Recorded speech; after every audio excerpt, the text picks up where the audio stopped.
18절에서 30절까지입니다. 찾으셔서 한 절씩 읽도록 하겠습니다. 로마서 8장 18절에서 30절까지. 제가 먼저 읽겠습니다. 생각하건대 현재의 고난은 장차 우리에게 나타난 영광과 비교할 수 없도다.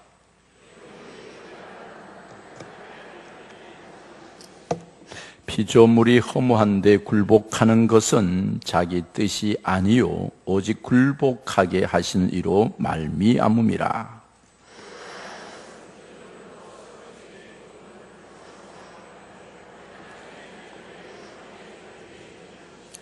피조물이 다 이제까지 함께 탄식하며 함께 고통을 겪고 있는 것은 우리가 아느니라.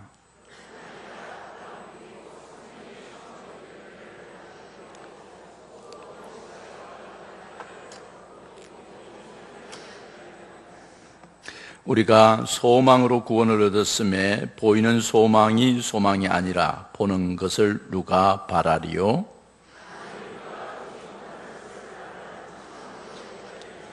이와 같이 성령도 우리의 연약함을 도우시나니 우리는 마땅히 기도할 바를 알지 못하나 오직 성령이 말할 수 없는 탄식으로 우리를 위하여 친히 간구하시느니라.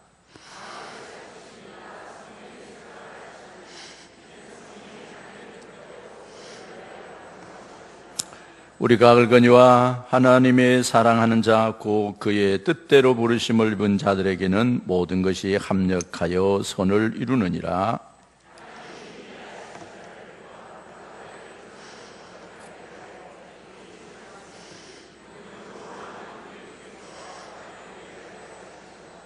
같이 합니다. 또 미리 정하신 그들은 또한 부르시고 부르신 그들을 또한 의롭다 하시고 의롭다 하신 그들은 또한 영화롭게 하셨느니라. 아멘.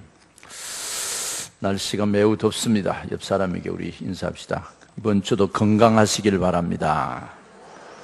예, 건강하시길 바랍니다. 저는 로마서를 보면서 오늘 또 하나님 말씀을 함께 나누려고 합니다. 하늘 소망으로 나아갈 때 도우시는 성령님. 세계 2차 대전이 발발할 때 놀라운 일들이 하나 있었어요. 그게 뭐냐 하면 연합군들이 어떻게 하면 저 적군을 패할 수 있을까 하고 고민하다가 1944년 독일군을 패배시키기 위해서 연합군이 노르만디 작전을 시작합니다. 그래서 노르만디 작전을 시작하면서 연합군 병력들이 다 모여서 치밀한 개혁을 해가지고 맹렬하게 해가지고 결국은 수도 베를린을 탄압하고 그 전쟁에 이기게 됩니다. 이기고 나서 그들이 이런 말을 했습니다. 노르만디 작전하는 1944년의 그날을 D-Day라 정하고 수도 베를린을 점령하는 데는 V-Day다. 그래서 인생은 D-Day와 V-Day가 있다. 그렇게 말합니다. 우리 인생도 마찬가지입니다. 예수 믿는 사람의 D-Day가 언제인지 아십니까? 내가 예수를 믿어 구원받은 날입니다. 옆 사람 오늘 D-Day가 있습니까? 아멘이십니까? 예수를 믿어 구원받은 날은 내 인생의 새롭게 시작되는 날입니다. 그럼 우리 V-Day는 언제일까요?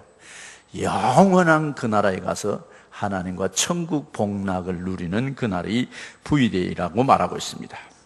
근데 D-Day와 V-Day 사이에 V-Day가 있기까지는 노르만디 작전에서 굉장한 치열한 전투를 했듯이 우리 신앙생활도 예수를 믿어 구원받은 사람들이 하루하루를 살아가면서 그냥 살아가는 것이 아니고 치열한 전투가 있어야 된다. 고난이 있다라는 거죠. 치열한 전투를 하지 않으면 안 된다라고 말하고 있습니다. 우리가 앞에서 8장 1절에서 17절까지는 우리가 죄와 사망의 법에서 해방되었다고 말하고 있습니다. 그래서 결코 정죄함이 없다라고 말하고 우리를 뭐라고 말하는 너는 이제 하나님의 아들이요 상속자요 후사다 그렇게 말했습니다. 우리가 하나님의 상속자였고 우리가 하나님의 후사였다라면 그것을 지키고 누리며 살아야 할 것이 오늘의 현실이라는 것입니다. 그런데 놀랍게도 이 현실 속에 고난이 있고 탄식이 있다는 걸 기억하시기를 바랍니다. 첫 번째, 우리에게는 하나님의 자녀만이 가지는 고난과 탄식이 있다는 것입니다. 우리 17절을 같이 한번 읽어보도록 하겠습니다. 같이 읽겠습니다. 자녀이면 또한 상속자 곧 하나님의 상속자요 그리스도와 함께한 상속자니 우리가 그와 함께 영광을 받기 위하여 고난도 함께 받아야 할 것이니라. 아멘. 영광을 받기 위해서 뭘 받아야 된다고요? 고난도 받으셔야 됩니다. 여러분, 고난 있습니까? 어떤 고난인지 잘 참조하시고 이기시기를 바랍니다. 우리 그리스도인이 예수를 믿어 하나님의 자녀가 되는 그 순간 그리스도인들에게 고난이 있다는 겁니다. 탄식이 있다는 겁니다. 이거는 세상 사람들이 가지지 않는 고난입니다. 그래서 17절에 이제 상속자라고 부르심을 받았기 때문에 고난도 함께 받아야 할 것이다 라고. 우리의 최종 목표는 뭐냐면 영광입니다. 아주 높은 영광. 그래서 이 영광은 우리가 영원한 하나님의 나라를, 천국의 소망을 가지고 이루는 그 나라입니다. 영광의 자리에 이를 때까지 구원이 완성된 것이 아니라고 말하고 있습니다. 여기서 영광이라 하는 것은 조직신학에서 영화롭게 된다, 글로리피케이션이라고 말하는데 영화롭게 되는 것이다. 믿음으로 의롭다함을 받는 순간 하늘나라에서는 우리를 칭히 거룩한 사람이다, 죄가 없는 사람이다, 하나님의 자녀다, 그렇게 칭해줘요. 칭의가 일어나요. 칭의를 받은 성도가 이 땅에 살면서 거룩하게만 사느냐? 이 땅에는 죄가 관영한 땅이기 때문에 싸워야 된다는 거예요. 그래서 믿음으로 의롭다고 칭의를 받은 성도가 이 땅에 살면서 거룩해지기 위해서는 성화의 단계를 거쳐야 됩니다. 한 걸음 한 걸음 거룩해지는 단계를 올라가야 되는 거예요. 그래서 그 성화를 단계를 거치기 위해서는 끝까지 인내하면서 거쳤기 때문에 견인의 단계들, 구원에 이르는 견인이라고 말합니다. 끝까지 견디는 것. 근데 마지막 이제 가서는 뭘 누르냐? 영화를 누르는 겁니다. 영화. 그래서 이 조직신학에서 말하는 최종의 단계가 천국에 들어가는 단계인데요, 그것이 영화로운 단계다. 여기는 흠과 티가 없고 계시록에 보면 눈물도 없고 질병도 없고 고통도 없고 아무것도, 오직 하나님하고 찬양하며 기뻐하는 거룩한 영광의 표현입니다. 이건 표현으로 말로 할 수 없는 아름다움입니다. 하나님이 원래 사람을 만들 때 이렇게 영화의 단계로 만들어 두었습니다. 그래서 아담을 만들 때 지정의를 만들어 주시고 그 거룩하신 하나님하고 날마다 손잡고 데이트하면서 놀도록 만드셨어요. 그래서 에덴의 동산은 정말 아름답고 행복한 도시였어요. 그런데 인간이 타락함으로 말미암아 그 영화로운 단계를 다 잃어버리고 죄의 종로로 나기 시작하는 것입니다. 그래서 로마서 1장 28절에 마음에 하나님을 두기를 싫어하면, 하나님의 존재가 우리를 다스리지 아니하면 어떻게 되느냐? 합당하지 못한 일을 하게 하셨으므로 사람들은 온갖 불의와 악행과 탐욕과 악으로 가득 차 있으며 시기와 살인과 분쟁으로 가득 차서 수군거리는 자요, 증상하는 자요, 하나님을 미워하는 자요, 불순한 자요, 오만한 자요, 자랑하는 자요, 악을 꾸미는 자요, 신의가 없는 자요, 무정한 자요, 무자비인 자라. 이와 같은 일을 행하는 자들이 사형에 처하는 것을 알고도 자기들만 행할 뿐 아니라 그런 일을 행하는 자들을 더 옳다고 인정한다. 죽을 죄를 계속 지어가면서도 자기들끼리는 이게 옳다, 이게 좋다, 이게 즐겁다 이런다는 거예요. 왜? 하나님을 마음에 두기로 시작하면 하나님의 영광이 떠나면은 그렇다는 것입니다. 그래서 우리가 지금 이 세상에 살고 있지만은 우리를 괴롭히는 죄악의 존재가 같이 살고 있습니다. 그렇기 때문에 죄악 속에 사는 한 사람으로서는 참 만족이 있을 수가 없어요. 그래서 질투하고 경쟁하고 교만하고 시기하고 수군거리고 계속 그런다는 것입니다. 그런데 이러한 우리가 이러한 현장 속에서 하나님의 자녀이기 때문에, 하나님의 상속자이기 때문에, 영화를 위해서 달려가는 성화를 학단계에 걸어가는 자들이기 때문에 어떻게 살아야 되느냐? 오늘 18절에 생각하건대 현재의 고난은 장차 우리에게 나타날 영광과 비교할 수 없도다. 무엇인가 한 가지를 비교하면서 살아가라는 것입니다. 뭘 비교합니까? 이 세상에 고난이 올 때, 힘든 일이 있을 때, 도저히 견딜 수 없을 때 천국을 보라는 것입니다. 천국을 보는 눈이 열려 있기를 바랍니다.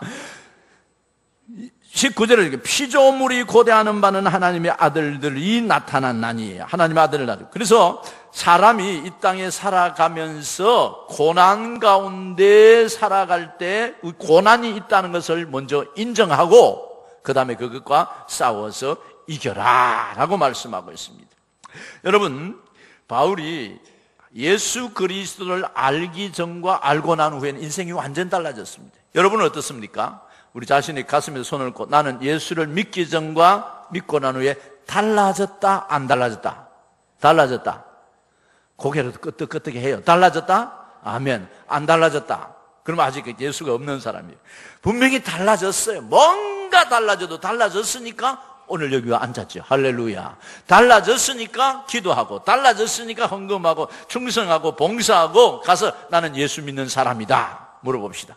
여러분, 직장에서 여러분들이 예수 믿는 사람인 걸 압니까? 아멘. 아직까지 모르면 안 돼요. 오늘 가서 전하시기를 바랍니다. 바울은 하나님을 알기 전과 알기 후에 어떤 사람으로 살았느냐 하면, 알기 전에는 자기 중심이었어요. 그래서 날 자기 자랑하고 자기 마음에 안 들면 다 잡아 죽였어요. 그래서 스데반도 잡아 죽이는데 앞장서요. 근데 예수를 딱 알고 나니까 이 세상에 사는 것은 이거는 아무것도 아니에요. 하나님이 주신 그 나라 그 영광을 보니까 그 영원한 영광이 있는데 그게 들어갈 수 있는 자격, 하늘 시민권을 준 거예요. 그래서 힘들어도 어려워도 그가 어떻게 살았느냐? 예수만 바라보고 예수만 생각하고 그 나라를 바라보면서 산 거예요. 그 나라를 바라보고 사는 순간 모든 것을 이길 수 있습니다. 사드락과 메삭과 아벳노고가 두랄 평지에서 신상에 절하라 이럴 때 절 안 해요. 다 절하는데, 절하면 7배나 뜨거운, 절하지 않은 7배나 뜨거운 불뭇불에 던진다라고 생각했을 때 그 고난 속에 무엇을 보는가 하면 하나님이 내 편이고 나는 하나님의 자녀라는 걸 보는 거예요. 그래서 왕에게 그러면, 왕이요, 던져도 저는 절을 못합니다. 만약에 거기 가서 던져서 내가 불에 타 죽어도 저는 하나님 편입니다. 하나님 보는 눈이 열린 거예요. 그러나 뒤에 하는 말이, 그러나 우리 하나님은 살려주실 것이고 살려주지 아니할지라도 내가 하나님 말씀 듣겠습니다. 그러니까 이 군사를 동원해가지고 그 친구들을 풀무불에 던져 넣어요. 던져 넣어 같은 사람들이 그 풀무불에 대해서 죽어요. 성경이 그렇게 말해요. 던졌던 사람들이 죽었어요. 그런데 그 풀무불 속에 들어갔던 사람들 중에 3명을 던졌는데 왕이 눈을 열어 딱 보니까 4명이에요. 무엇이 보였어요? 그가 보지 못하던 신의 형상이 그들과 함께 도는 것을 본 거예요. 그래서 그가 엎드려서 사드락과 메삭과 빨리 나오너라 초대하면서 그분의 영광을 올려드려요. 우리가 이 땅에 살지만은 하나님의 영광을 바라보는 순간 죽음도 이길 수 있습니다. 환난도 이길 수 있습니다. 고통도 이길 수 있습니다. 어떤 어려움도 넉넉히 이겨낼 수 있다는 것입니다. 그래서 뭐라 그래? 현재의 고난은 장차 우리에게 나타날 영광과 비교할 수 없도다. 할렐루야. 우리가 살아가는 삶에 주님의 영광이 있기를 바랍니다. 그래서 성도는 우리에게 날마다 하나님의 영광을 보고 살아가는 거예요. 지금 우리의 구원은 어떤 정도인지 아십니까? 이삭이 아브라함의 종에게 네가 가서 우리 사랑하는 아들 이삭의 아내를 구해오라 그랬어요. 그래서 그가 가요. 가가지고 누구를 만나냐 하면은 누구를 만났어요? 리브가를 만나요. 그래 리브가를 만나서 뭘 줬느냐 하면은 그에게 내가 이제 소개하고 이제 가겠느냐 물으니까 가겠다 하는 거예요. 그래서 선물을 줬는데 금반지, 손목걸이, 귀걸이, 팔걸이 그렇게 많이 줬어요. 너무너무 좋아가지고 막 감동을 하니까 아브라함이 종이 뭐란지 알아요? 이거는 이제 시작이다 그랬어요. 당신이 돌아와서 이삭의 아내가 되면 젖과 꿀이 흐르는 가나안 땅에서 아브라함이 모든 것을 다 가지는 집에 들어오는 주인이 됩니다. 할렐루야. 우리가 이 땅에 살아가는 것은 천국의 맛보기예요. 그 나라의 마지막 그 나라는 영원한 나라고 금과 티가 없는 완전하신 나라예요. 그 나라에 들어가는 것을 생각한다라면, 가슴에 품고 산다라면, 예수님의 영광을 우리의 가슴에 품고 산다라면 현재의 고난을 이길 수 있다라는 것입니다. 여러분, 현재의 고난은 어떤 거예요? 수많은 고난이 있어요. 회사에서도 고난을 받고, 예수 믿는 사람 재수 없다고 해요. 술 먹는데 술 안 먹고 안주만 먹는다고 욕해요. 응? 같이 안 논다고, 주일날 등산 가고 놀러 가야 되는데 교회 간다고, 고리타분하다고 욕해요. 그래도 여러분 이기시기를 바랍니다. 요즘도 그런 사람들이 있어요. 집안에서 예수 믿는다고 남편이 막 구박하고 말이지. 시어머니, 시아버지가 말이에요. 우리 집안은 종교가 다르면 안 된다 구박하는 사람. 그래도 이기시기를 바랍니다. 저도 어릴 때 우리 아버지한테 많이 얻어 터졌어요. 그걸 통과하고 나더니 지금 목사가 돼가 있잖아요. 이기시기를 바랍니다. 이길 수 있는 힘을 주시는 거예요. 수많은 고난이 있지만은, 물질적인 고난, 환경적인 고난, 주변의 사람들의 고난, 수많은 고난이 있지만은 이겨낼 수 있는 거예요. 넉넉히 이겨낼 수 있다는 거예요. 왜? 천국을 소망하고 하나님이 내게 주신 제 상속의 자녀됨을, 또 상속자임을, 후사임을 우리가 생각할 때 우리가 넉넉히 이길 수 있다라고. 그래서 너희들은 오직 너희가 그리스도의 고난에 참여하는 것을 즐거워하라. 베드로전서 4장 13절은 말하고 있어요. 그의 영광이 나타났을 때 너희는 즐거워하고 기뻐하리라. 우리의 당하는 고난은 18절에 보면 뭐랄까요? 우리의 당하는 현재의 고난은 그랬어요. 이 현재의 고난이 뭔지 아십니까? 출생에서 죽을 때까지예요. 예수를 믿는 그날부터 천국 가는 날까지예요. 주님이 다시 오신 날까지예요. 왜 우리에게 고난이 있느냐? 우리 앞서간 선조들이 다 고난을 받았어요. 누가 고난을 받느냐? 예수님도 고난을 받았어요. 예수님도 십자가를 지시는 고난을 받고 유대인들에게 멸시하던데 왜 예수님이 고난을 받았냐면 그가 하나님의 아들이라는 말을 했기 때문에 고난을 받았다는 거예요. 우리가 왜 고난을 받습니까? 우리가 하나님의 자녀고 예수를 믿고 교회를 다니고 하나님의 종이라는 그것 때문에 핍박을 당할 수 있어요. 당연한 일이에요. 그러나 당당히 이기는 은혜가 있기를 바랍니다. 남편으로부터 당하는 것을, 술자리에서, 또 직장에서, 친구들과 관계 속에서, 여러 동문들 속에서, 교회 조직 속에서 예수 믿는다고 핍박할 때 이기시기를 바랍니다. 술자리에 가가지고 술 먹으라니까 아이고 난 그냥 이거 안 먹는다면 고난 중에 그냥 한 장만 먹는 게 편하지 뭐 좀 사람이 통 크게 살아야지. 그래서 홀짝홀짝 다 마시고 예수는 없고 환경만 따라가면 고난을 이길 수가 없어요. 작은 것부터 이기기 시작할 때 넉넉히 이긴다는 것입니다.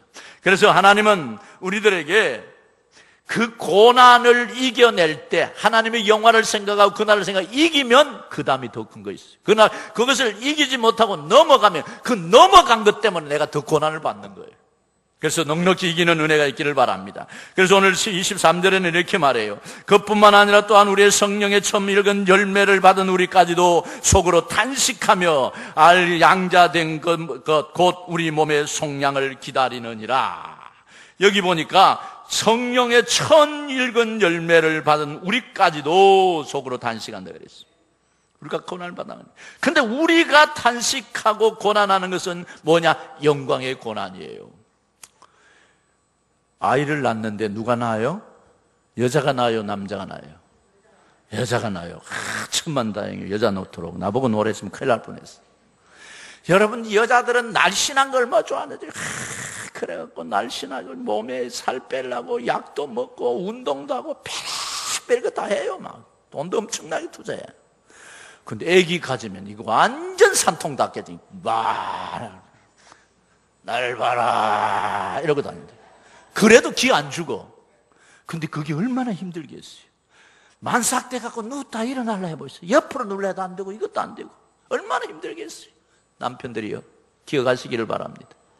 근데 해산의 고통은 얼마나 힘든지 아세요? 해산의 고통. 나는 병원 출신이라 그거 알아. 막 어떤 사람 신랑 욕해. 야, 걔 뭐야 이러면 그 의사가 욕하세요 그래요. 근데 그 욕을 듣고 있는 신랑이 싱긋이 웃어. 왜?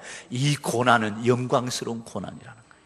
이 고통은 생명이 태어나는 거기 때문에 볼때기를 때려도 부인이 욕을 해도 싱긋이 웃는 이유가 고난 후에 큰 영광 뭐가요? 내 자녀가 태어나는 거예요. 그러니까 견뎌내는 거예요. 우리가 하나님의 사람으로 살아갈 때 예수 믿는 것 때문에 어려움을 당하고 수많은 고난이 올 때 웃으시기를 바랍니다. 새 힘을 내시기를 바랍니다. 더 큰 하나님의 영광이 있다는 것입니다. 우리만 고난을 당할까요? 아니에요. 우리만 고난을 당하는 게 21절 한번 봐요. 20절, 19절, 20절, 21절 보면 이 19절에 피조물이 고대하는 바는 하나님의 아들들이 나타나느니 피조물이 20절에 허무한 데 굴복하는 것은 자기 뜻이 아니오 오직 굴복하게 하시니로 말미암으니라. 21절과 같이 읽겠습니다. 시작. 그 바라는 것은 피조물도 썩어질 종노릇 한 데에 해방되어 하나님의 자녀된 영광의 자유에 이르는 것이니라. 22절에 보면 피조물도 다 이제까지 함께 단식하며 함께 고통을 겪고 있는 것을 우리가 아느니라. 피조물도 고난을 겪고 있어요. 피조물이 뭡니까? 하나님이 만드는 온 천지 만물이에요. 온 천지 만물을 하나님이 다 만드셨고, 만드실 때 뭐라 그랬어요? 보시기에 좋았더라 그랬어요. 보시기에 힘이 좋아. 첫째 날이 되고 둘째 날이 되니 하나님이 보시기에 좋았더라. 보시기에 좋았더라. 다 만들어놓고 하나님 자신이 감탄하였어요. 보시기에 힘이 좋았다. 그 말은 무슨 말이냐면 완전하게 100% 완벽하게 만들었습니다. 그래서 그 동산에 에덴 낙원이 되고 거기가 영원한 평안을 누리는 참된 평안의 동산이 되었어요. 그런데 아담 하와가 타락하고 난 이후에 피조물도 타락했습니다. 피조물들이 외형적 보기에는 천년의 미, 그러니까 이 세상을 그냥 이렇게 보기는 자연의 미는 아름다워 보여요. 산과 들이 아름답고 계곡이 아름답고 새소리가 아름답고 다 아름다워 보여요. 그냥 자연적 미는, 피상적 미는 너무너무 아름다워요. 근데 계곡 속에 들어가 보고 자연 속에 들어가 보면 그게 뭐가 있느냐? 약육강식이 있어요. 뱀이 개구리를 잡아먹고, 독수리는 뱀을 잡아먹고, 사자는 토끼를 잡아먹고, 노루를 잡아먹고, 이리는 있는 대로 다 잡아먹고 서로 물고 뜯고. 하나님이 처음에 만들 때 그 생육, 그 피채 먹도록 만들지 않았어요. 다 스스로 자랄 수 있도록. 그런데 사람이 타락하고 난 데에 피조물도 썩어짐의 종로로 탄다는 거예요. 이게 언제 해방되느냐? 우리 주님이 오시는 영광스러운 재림의 그날, 천하 만물이 지금 단식하고 있는데 그날이 오기를 고대 재림을 기다리고 있다는 거예요. 왜?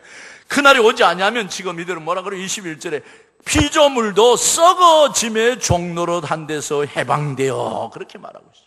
다 썩어짐의 종로로 단식이 있다는 거예요. 하나님의 자녀들만 단식하고 고난을 받는 것이 아니고 하나님이 만들어 놓은 피조세계까지도 단식하는 이유가 있다라는 것입니다. 그래서 이들이 썩어짐에 해방되는 날이 있는데 그날이 언제냐? 주님이 오실 그날이에요. 영광스러운 날. 우리는 그날을 상상하였어요. 이사야 선지자는 그날 이렇게 말했어요. 이사야 선지자 11장 6절에 그때 이리가 어린 양과 함께 살며 표범이 어린 염소와 함께 누우며 그때 송아지와 어린 사자가 살찐 짐승과 함께 있어 어린아이들에게 같이 놀며 사자가 소처럼 풀을 먹으며 그때 젖 먹는 아이가 독사 구멍에 손을 넣고 장난질하며 영원토록 주님과 함께 왕노릇할 것이다. 그날, 주님이 오시는 그날, 영원한 그날에는 온 세계 만물 자연이 새롭게 주님이 만드는 창조로 회복된다는 거예요. 완전한 날이 된다는 거죠. 그래서 독사굴에 아이가 손을 넣고 장난질 쳐도 괜찮아요. 어린 사자가 사자와 이리가 이리와 어린 양이 같이 뒹굴고 사자가 풀을 뜯으며 그날이 온다는 거예요. 하늘과 땅 모든 세계가 지금 단식하고 있어요. 고난을 겪고 있어요. 그러나 그날이 오는 것을 비교하면 넉넉히 이길 수 있다라고 말씀하고 있습니다. 그래서 25절에 이렇게 말해요. 만일 우리가 보지 못하는 것을 바라면 참음으로 기다릴지니라. 불평하거나 원망하거나 내 신세 타령하지 말고 인내하고 참고 견디면서 그날을 기다리라는 거예요. 그런데 우리는 너무 연약해요. 질것 같은 인간이에요. 돈이 너무 많아도 안 돼요. 돈 때문에 망해요.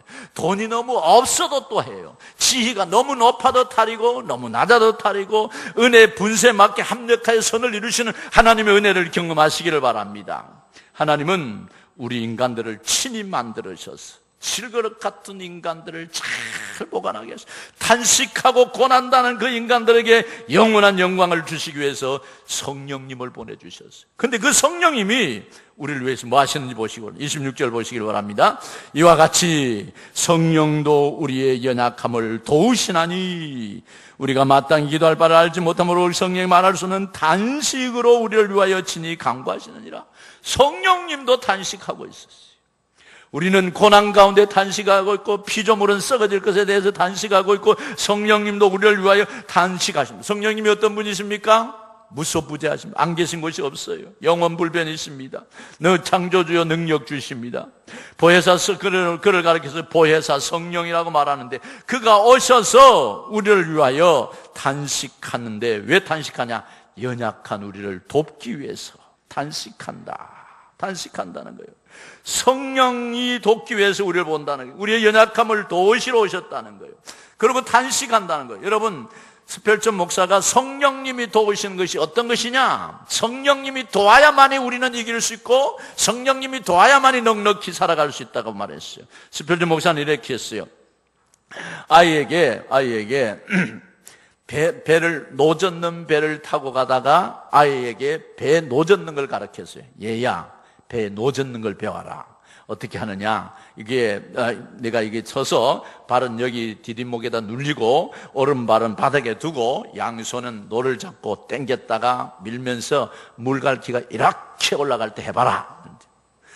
초등학교 꼬마아이가 해보니까 너무 안 되는 거예요. 힘드는 거예요.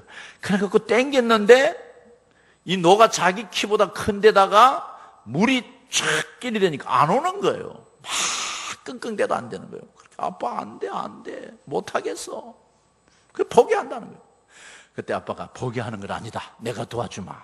그러면서 아이 뒤에 가서 딱 앉는 거예요. 아이 뒤에 딱 앉고 아이를 아빠 등에다 딱 붙이고, 그 다음에 아이가 손을 잡고 있는 손 위에다가 아빠 손을 딱 얹고, 자 시작. 하나 둘 하니까 이게 잘 나가는 거예요. 스피드가.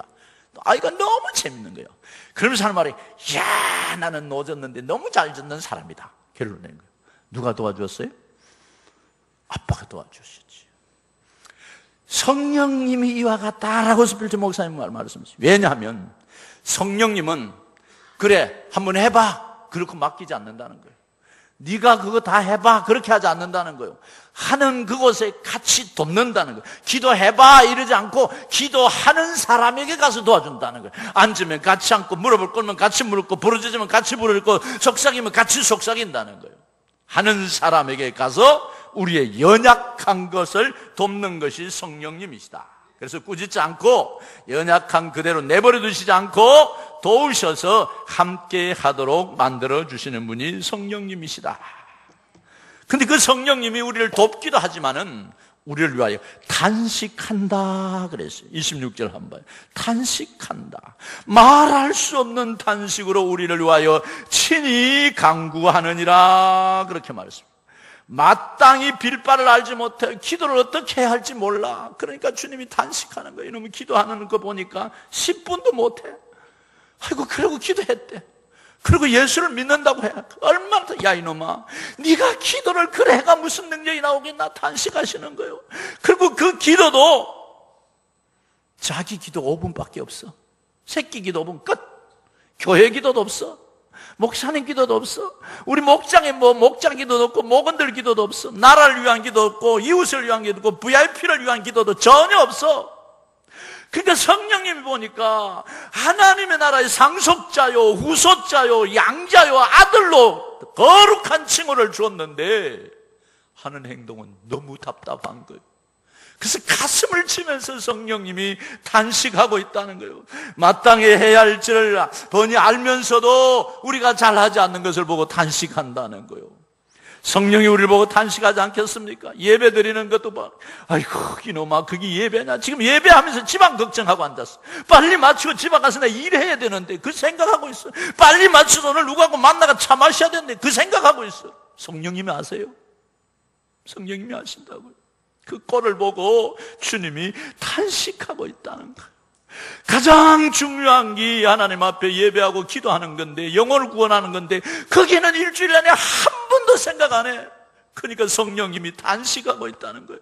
교회에 와 있지만 마음이 교회에 있지 않고 다른 데 가 있고, 예배하고 있지만 잠옷실에서 예배하고 있지만 나 또 저것끼리 게임하고 놀고 있으면 단식한다는 거예요, 우리 주님이.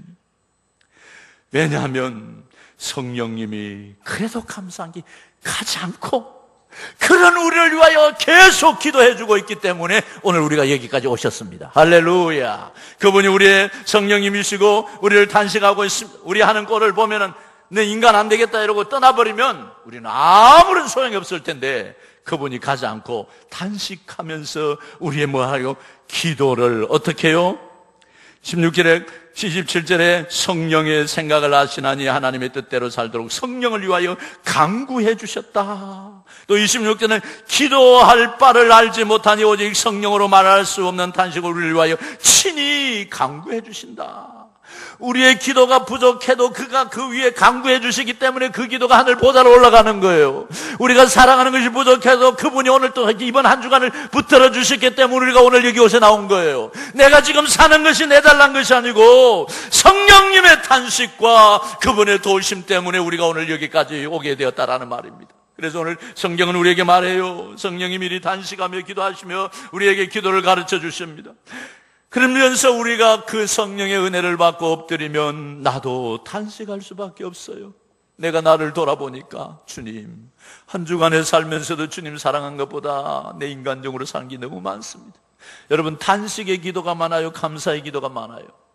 훨씬 우리에게 단식의 기도가 많습니다. 왜요? 우리 자신을 볼 줄 알면 탄식할 수밖에. 때로는 찬송의 기도도 하고, 때로는 감사의 기도도 하고, 때로는 기쁨의 기도도 하고, 때로는 춤을 추고 찬양하기도 합니다. 그러나 우리 자신을 보면은 탄식하지 않을 수 없습니다. 성령님도 탄식하는 소리를 들어보면 우리 자신이 주님 앞에 엎드려서 주님 돕지 않으면 안 됩니다. 전적인 성령님이 도우셔야 합니다. 인도해 주셔야 됩니다. 탄식의 기도를 해야 됩니다. 그래서 성령님은 우리를 하나님의 뜻대로 간구해 주신다고 그랬어요. 27절에 마음을 살피시는 이가 성령의 생각을 하시는 이는 성령이 하나님의 뜻대로 성도를 위하여 간구하시느니라. 그분이 우리 위에 뭐 보지 않습니다. 뭘 가지고 있느냐, 육가증권이나 돈이나 명예나 그런 거 보지 않습니다. 우리의 마음을 통치하고 있습니다.